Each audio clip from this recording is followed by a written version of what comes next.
Afghanistan has a very old and powerful nickname. People call it the Graveyard of Empires. This name comes from a long and, honestly, pretty sad history. Many great and powerful nations have tried to conquer this land. They came with big armies, modern weapons, and a whole lot of confidence. They thought they could easily control the country and its people. But history shows us a different story. A story of failure and retreat. The invaders always find that winning in Afghanistan is much harder than they ever imagined. They learn a difficult lesson that others before them also learned. Powerful leaders have met their match in Afghanistan. Alexander the Great, one of history's most brilliant generals, struggled here. He faced constant attacks from local tribes, and he found it was nothing like his other conquests.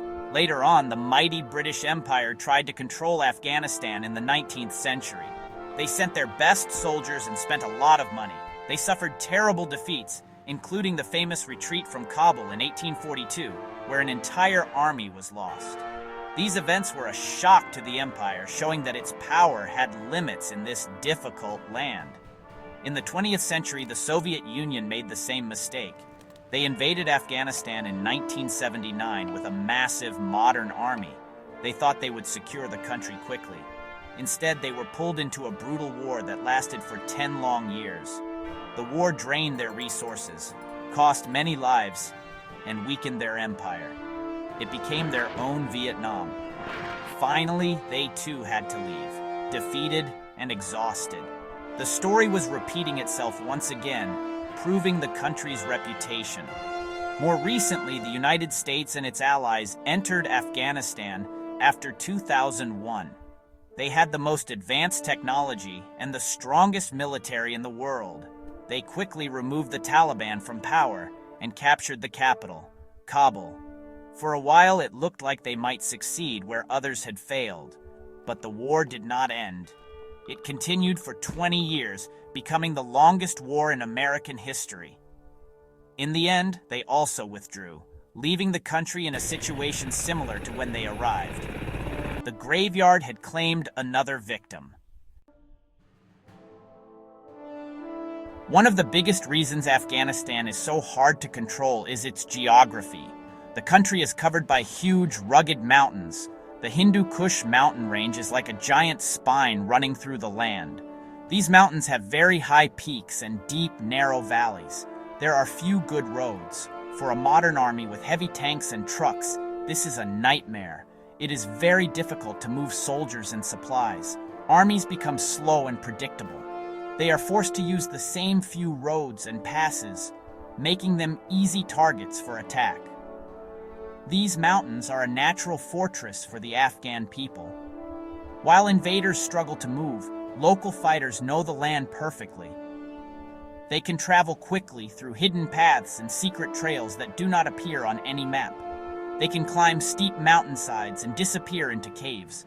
The mountains provide them with endless places to hide, to rest, and to store their weapons. For them, the mountains are not an obstacle. They are a sanctuary. This gives them a huge advantage over any foreign army, no matter how powerful that army is. The geography of Afghanistan is perfect for guerrilla warfare. This is a type of fighting where small groups of soldiers use surprise attacks against a larger enemy. Afghan fighters are masters of the ambush. They can hide in the mountains above a road and wait for an army convoy to pass below. Then, they can attack suddenly with rockets and guns, causing a lot of damage before melting back into the landscape. For the invading soldiers, every journey outside their base is filled with danger and stress. The enemy is everywhere and nowhere at the same time. The harsh weather adds another layer of difficulty. The winters are extremely cold, with deep snow that can block mountain passes for months. The summers are incredibly hot, especially in the lowlands and deserts. Foreign soldiers are often not prepared for these extreme conditions. The weather can damage their equipment and lower their morale. For the Afghans, however, this is just their normal life. They are used to the hard winters and the hot summers. The land and the weather itself become weapons that fight on their side against the outsiders. The people of Afghanistan are divided into many different tribes and ethnic groups. There are Pashtuns, Tajiks, Hazaras, Uzbeks, and many others. In times of peace, these groups often have their own rivalries and disagreements. They might fight over land, water, or local power. This complex social structure can make the country seem weak and divided from the outside. An invader might think they can use these divisions to their advantage by making deals with one tribe to fight another. This is a common strategy for empires. However, this strategy almost always fails in Afghanistan. When a foreign army invades, something remarkable happens. The tribes, who were once rivals, often put aside their differences. They unite against the common enemy. Their loyalty to their country and their religion becomes stronger than their loyalty to their own tribe. They share a deep-seated tradition of resisting outsiders, a concept known as Pashtunwali among the Pashtuns, which includes principles of hospitality, but also of revenge and defense of honor against invaders. This unity creates a powerful national resistance movement. This spirit of resistance is deeply embedded in Afghan culture. Afghans are fiercely independent people. They do not like being told what to do by foreigners. They have a long memory of past invasions and a strong desire to protect their freedom and their way of life. Fathers tell their sons stories of their grandfathers who fought the British. Those sons then tell their own children stories of fighting the Soviets. This creates a continuous cycle of resistance that is passed down from one generation to the next. Fighting invaders is seen as a duty and an honor. This unity against foreigners makes the country impossible to pacify. An invading army might make a deal with a tribal leader in one valley, only to find that the leader's cousins in the next valley are still fighting them. Alliances are temporary and can change quickly. A group that seems friendly one day might turn into an enemy the next. For an outsider, it is impossible to know who to trust.